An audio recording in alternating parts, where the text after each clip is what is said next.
Assalamualaikum warahmatullahi wabarakatuh. Pemirsa, kayaknya lo ya, ini kalau seperti dikatakan oleh sang penulis ya, M. Yamin Nasution, jika Jokowi mati ya, maka Gibran dibantai dalam tanda kutip. Kalau itu di tulisan di judul itu nggak pakai tanda kutip ya, dibantai oleh Republik, oleh rakyat ya. Wah, ini kayaknya jadi seru banget ya. Sementara isu tentang Jokowi mati sekarang blinding ya. Narasi tentang Jokowi sebenarnya sudah mati dengan berbagai perspektif itu sekarang sudah blinding. Sebenarnya memang sih ya, kalau Jokowi secara pribadi apalagi muncul dalam sosok urapan, kudisan, muka yang menjijikkan seperti itu sudah nggak ada harganya di mata publik ya. Tetapi secara simbolik ya, itu dia adalah orang atau isme yang menjadi tumpuan oleh banyak pihak ya. Tidak hanya Gibran tetapi juga para termulnya. Sejumlah menteri di kabinet Prabowo pun masih mengandalkan Jokowi yang mengatakan bahwa itu adalah bosnya ya. Dan berbagai bentuk yang lain termasuk di lembaga-lembaga hukum ya. Nah, inilah mengapa Jokowi sebagai sosok manusia yang punya hidung korengan, punya telinga begitu, badannya penuh dengan nanah, tangannya seperti itu sebetulnya sudah tidak penting lagi. Dan sekarang yang dinarasikan adalah Jokowi itu mati ya. Nah, kenapa kemudian kok logikanya kepada Gibran akan dibantai publik? Ini kata M. Yamin Nasution, didasarkan dengan pendekatan komparatif ya, merujuk pada pemikiran Niccolo Machiavelli dalam dua prinsip, itu katanya begitu. Tetapi bahkan juga dari prinsip etis spiritual Islam, surat Al-Asr, yang menempatkan waktu sebagai hakim tertinggi atas setiap kekuasaan ya. Dan dia pesan tulisan ini menjadi pengingat bahwa Gibran Rakabuming Raka sebagai sosok yang mewarisi kekuasaan harus belajar dari sejarah. Karena tak satu pun manusia dapat melewati waktu. Ya, itu pemirsa. Ya, kenapa kok Gibran seperti ini? Karena memang Gibran ini bukan simbol dari sebuah peristiwa yang penting bagi bangsa Indonesia, tetapi simbol dari keculasan hukum. Ya.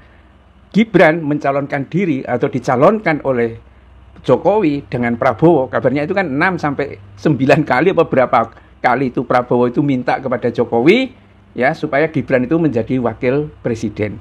Lepas dari apa yang sebenarnya terjadi, sebenarnya yang dimaksudkan Prabowo itu adalah minta supaya Jokowi itu all out mendukung dia sebagai presiden.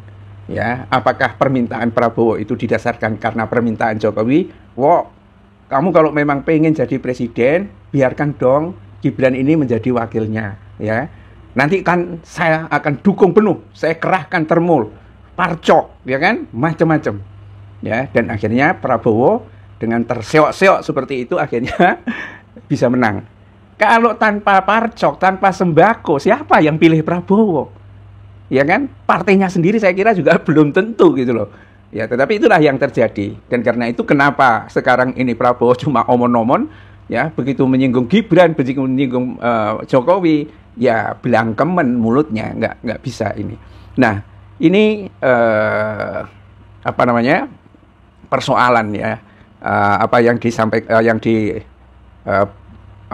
dilakukan oleh Jokowi dengan memunculkan Gibran.